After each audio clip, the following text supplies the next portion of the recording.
সকলে বলেন এবং আমিও বলি যে মানুষ যেমন সঙ্গে মেলামেশা করেন সেরকমই তার স্বভাব হয়ে যায়।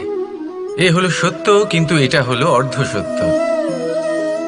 হ্যাঁ, বৃষ্টির ফোঁটা যখন সাপের মুখে যায় তখন তা বিষে পরিণত হয়, তাই যখন ঝিনুকের মধ্যে যায় তখন তা মুক্তোতে পরিণত হয়।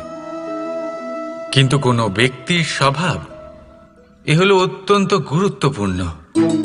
কোনো এক ফুলের কথা ভাবুন, সেই ফুলের সাথে জড়িত সেই কাঁটাগুলোর কথা ভাবুন। সহস্র বছর ধরে সেই কাঁটা ফুলের সাথেই লেগে রয়েছে, কিন্তু আজও সেই বিধেই যায়, সেই যন্ত্রণাই দেয়, সুবাস ছড়ায় না। কেন? কারণ বিধে যাওয়া কাঁটার স্বভাব হয়। এটা বুঝে নিন। সর্বপ্রথম নিজের